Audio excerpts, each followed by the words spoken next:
Okay, hi. So it's Carrie Johnston, and I'm filming today on the traditional territory of Champagne and Asiac First Nations in beautiful Dakwakata Haines Junction. And my guest today is Rory. Rory, introduce yourself. Hello, everybody out there. My name is Rory MacDonald. I'm the owner operator of the franchise Footwear and Apparel, now located in the Horwoods Mall. We are here in the Kwanlin Dun First Nation, Tahan Gwich'in Council in Whitehorse, Yukon. Thank you for Awesome. having me.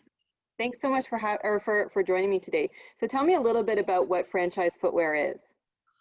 So we are a traditional brick and mortar retail business. I focus on footwear and apparel. We dabble in everything from sunglasses to skateboards has been a new addition to us, but the focus is definitely on footwear and clothing. And how long have you been in operation for?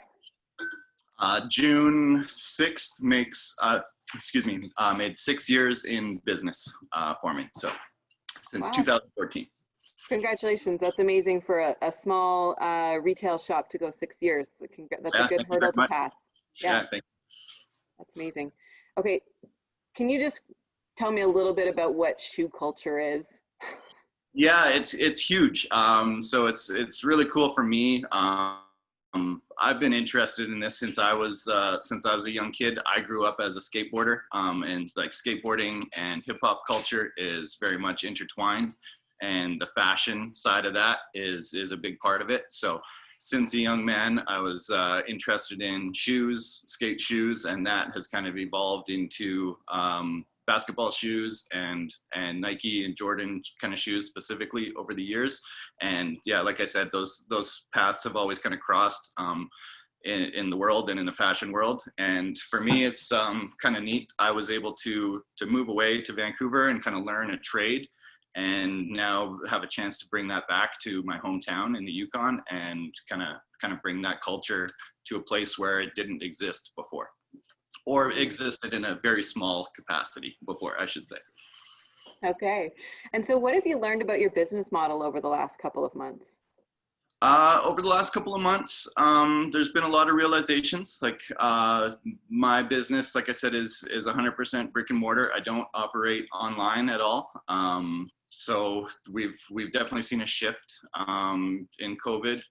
For that, I've been lucky enough to be able to pivot to, instead of having lineups for sneakers every other Saturday, we now have to launch them via Instagram raffle. So it's a lot more work than just, putting up a post saying coming soon or is available on Saturday, and then all the kids will, would normally come and line up for those sneaker releases. Now we have to contact all of the winners. Well, first of all, we have to do a draw. So all of the people who enter the draw are entered for each size. I have to fairly pick and draw the names, contact all the winners, make sure that they will still want to purchase the shoes. A small fraction of them decline, so then I have to contact the runners up. So a lot more work goes into it, but I was able to still operate those raffles during this time. So that's very much what kind of kept my head above water for the 8 weeks that I was closed during April and May.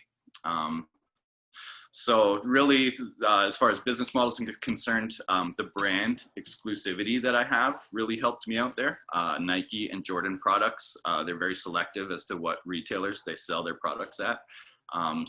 So it was very much having those products, not just those products, a lot of the other brands I sell as well. But yeah, that was a big part of it. Really pivoting to hustling on social media, putting a lot more content, changing the way I interacted with people on social media was a big part of it. And also introducing new products. So yeah, a big part of it was just willing to change and willing to adapt when the time came, and not being bullheaded and trying to stick to my old ways. I think was probably my biggest key to success in the last couple of months. Yeah, I've been really impressed watching how you've been like building relationship through Instagram with your customers and clients. I think you're really leading the way in a lot of ways, especially for a traditional brick and mortar store. So like Thank thank you. you for leading in that space and doing great work. So what are you kind of learning about your customers in doing that and engaging online in a different way? We've seen a lot of support from people. People have been, I was lucky enough, I knew I was going to be closed for a short amount of time. So I took advantage of that time to relocate my business. So I moved to the Horwoods Mall. So I was really worried that customers would see me boarding up the windows and shutting down shop. And so I really wanted to be like very vocal that I was moving and that I was not, not in any way like shutting down or closing or anything like that. So I did a lot more of like diary type content on the social media. I wasn't selling as many products at that time, but I was like, look, here's, Felix at Remax, who was awesome enough to lend me his moving van to move to the Horwoods Mall. And the guys at Leaping Feets lent me the rolling racks to be able to move all my products. And like, so I really kind of trying to change the content I was having. And normally I'm not a very big, like public person about what I'm up to on social media. So that was a little different for me. But yeah, I really learned that, my customers really wanted to support. They really started following what I was up to. They were very vocal in like supporting me and wishing me good luck and that kind of thing. And the customers that are buying products from me they're reposting or making their own posts on social media to show their friends their purchases, and they always shout me out. We use the hashtags and I try to repost those from customers, and I try to take pictures of the customers who support me. So yeah, the engagement with them has been awesome. And that's been a big change. I did that in a smaller capacity previously, but tried to do that a lot more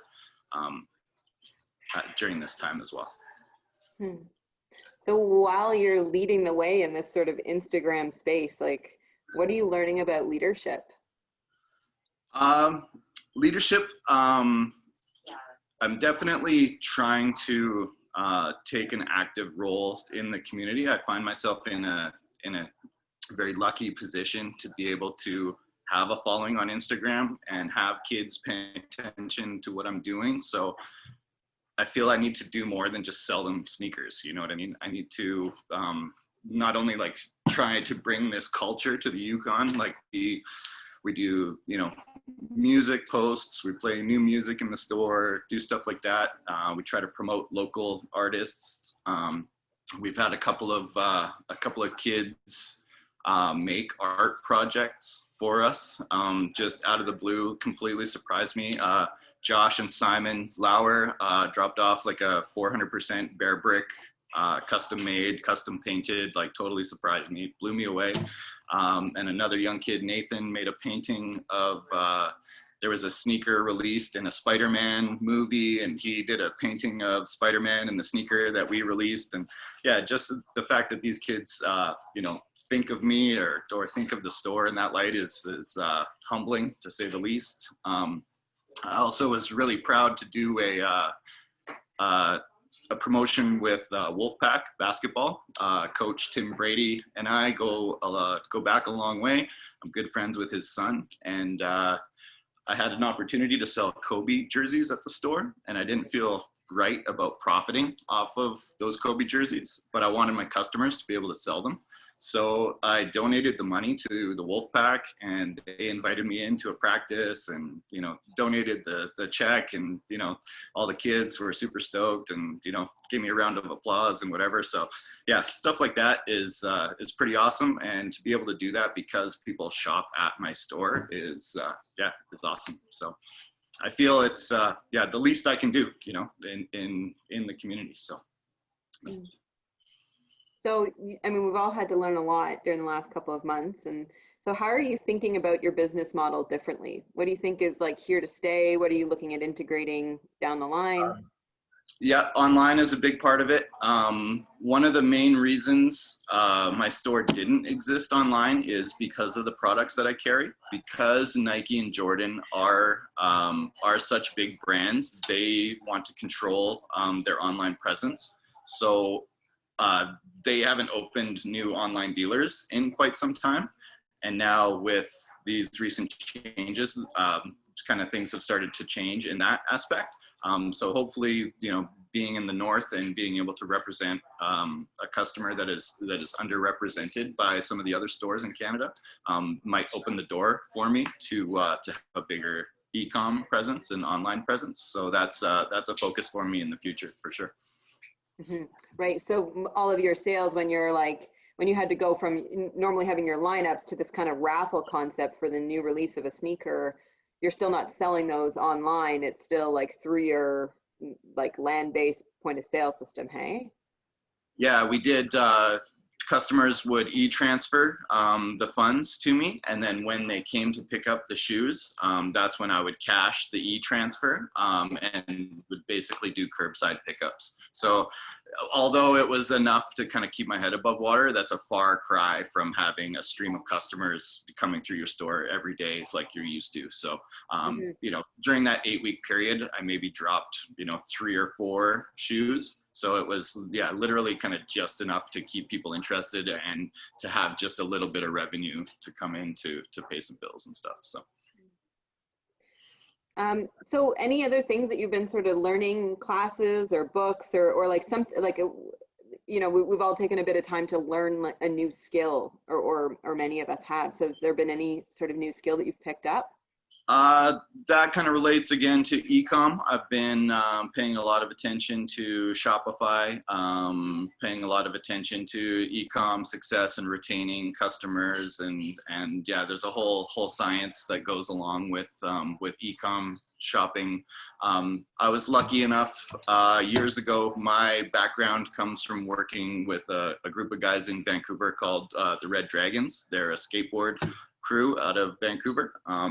So they had an e-com store years and years ago when I used to work for them. So I had a kind of early on experience with them, seeing them get their e-com up and rolling, and they've had a very successful e-com presence since then. So that was a good eye opener for me years ago as to the potential that was out there for Canadian e-com for sure. Okay, so what advice then do you have for, emerging entrepreneurs here in the Yukon or existing entrepreneurs who are trying to figure out how to get a better online presence or whatever it is? Pretty cliche stuff, I would say, the classic, hang in there. It definitely wasn't easy, I was lucky enough while I was renovating and moving the store, I found it was a great distraction for me. To just really focus on something and not worry about the end of the world. And, I would say, immerse yourself into something healthy and, kind of distract yourself. I found a really big advantage to me was reaching out to some old friends or people, maybe I hadn't talked to in a while.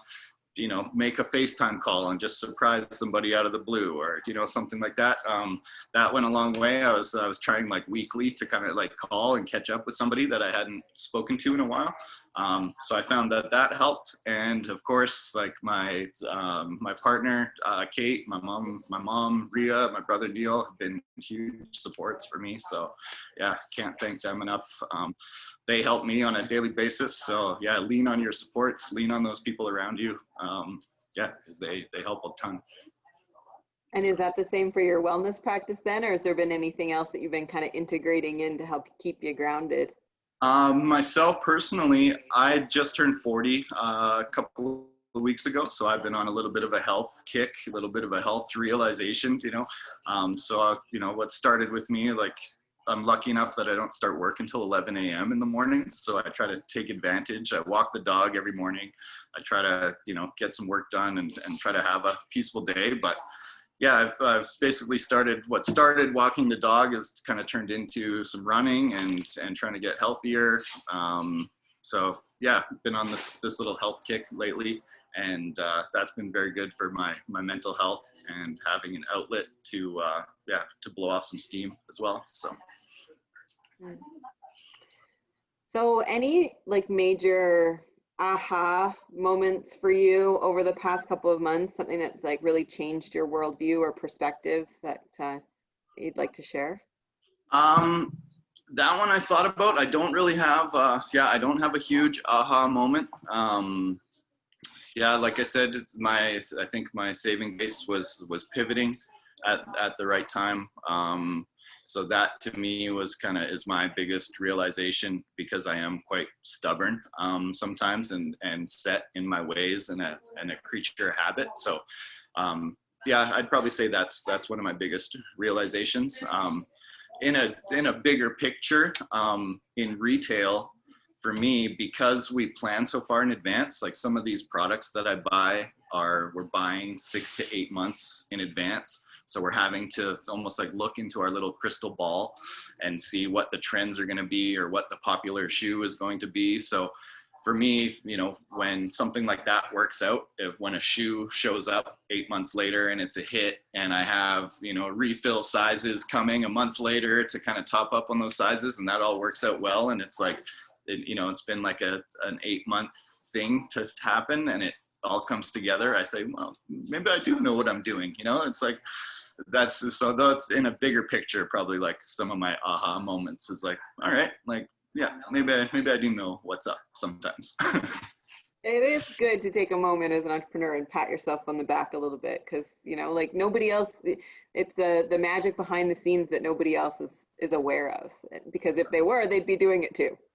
Yeah, it's like at retail, customers think there's this like magical back room of all these products waiting for them to come and purchase, and it's like, what you see is what you get. It's like, I worked very hard to get these products here, and a lot of time and effort went into getting those products into the store at the right time. So yeah, it's nice to see when it works out properly.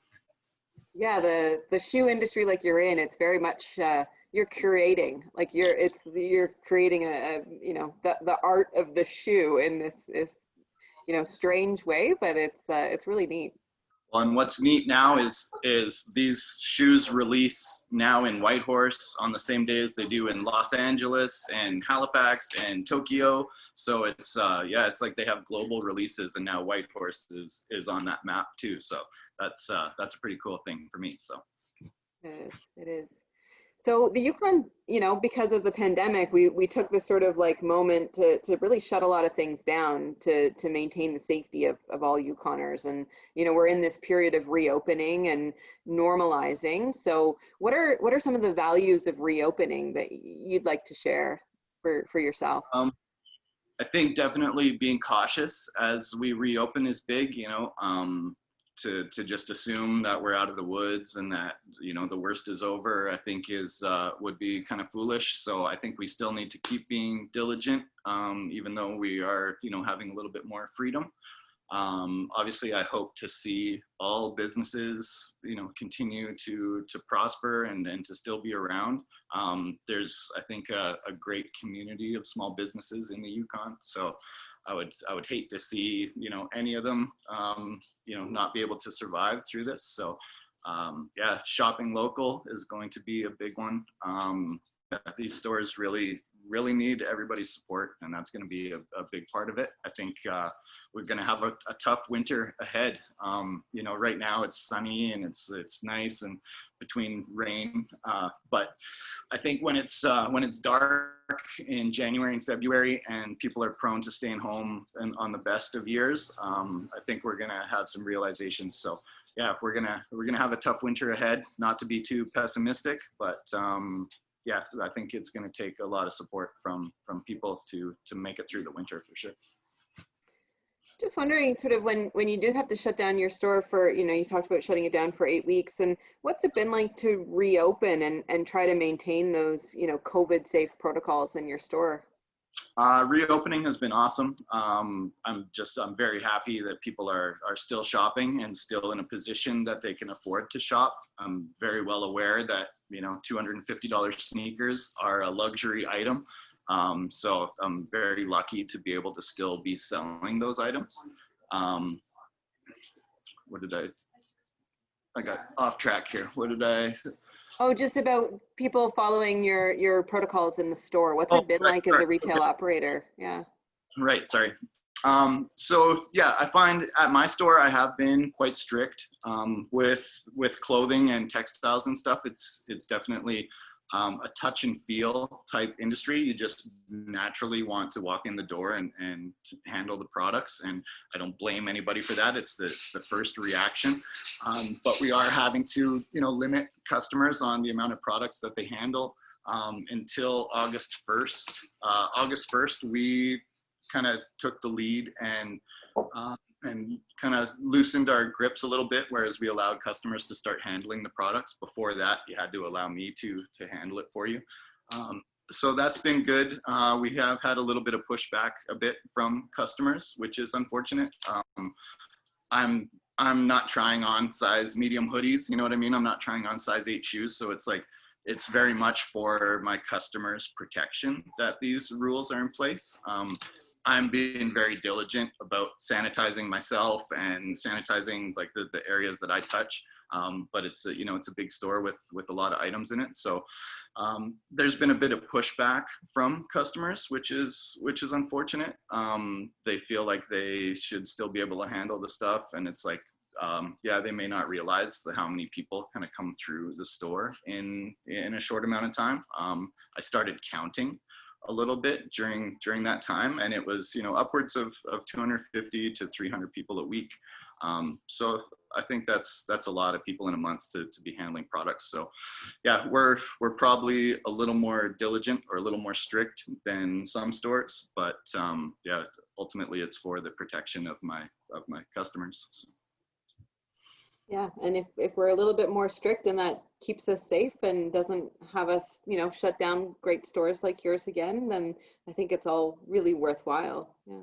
Yeah, I kind of came into a community of stores here at Horwoods who had all made the conscious decision collectively to kind of close and for the benefit of their customers. So for me, it was great that, from my former location being just the one and only guy over on the corner there to being part of the community over here and being involved and, what are you guys up to? How are you guys handling this? And having some supports here too to bounce ideas off of and stuff has been awesome. So what I love about Yukon business is that, building a relationship and collaboration and supporting each other. Amazing. Yeah, they've been awesome here. All the businesses have been very welcoming here. So yeah, I can't thank them enough. Great. Okay, so you talked about liking to play, new Yukon music, but are there any podcasts or music or books or movies or whatever that's kind of getting you through that you'd like to recommend? Yeah, I definitely need to plug Local Boy, Jer and Kelvin, a couple of local dudes. They make some great music. They're out in the community. They're teaching the youth in this community how to make music, how to record music. So definitely a shout out to those guys. I'm a big hip hop fan, so a lot of my recommendations are kind of hip hop based. In the hip hop community, they've been doing these versus battles on Instagram Live. Where you get two artists who have a catalog of music kind of team up and we'll go hit for hit, for a 20 hit sequence. And yeah, so those have been awesome to watch. I think we're getting a lot of really good content because of people being in isolation and people being at home. So podcasts in general have been, they've been sprouting up everywhere and have been, really good content. So a couple that I watch are the Joe Budden podcast, the Brilliant Idiots. Those guys are always good for a laugh. And then a couple of really like hip hop deep dive ones are People's Party with Talib Kweli and Drink Champs with Noriega is a very funny one where they sit around and have drinks, and it's basically like an insight on a friend's conversation more so than a podcast. But yeah, all those come highly recommended if you're a hip hop fan out there. Awesome. Any final words or closing thoughts before we end for today? Yeah, I'd just like to thank anybody who has supported my store. yeah, I can't thank the community enough for supporting me, and to be able to essentially live my dream. Having a store, working for myself is awesome, and I think I've done a good job of trying to grow and trying to build the store as I go. So it's been a very rewarding process. So yeah, just can't thank anybody enough who's supported me over the years. Great. Thanks so much for your time today. Bye. Yeah, thank you. It was great to meet you.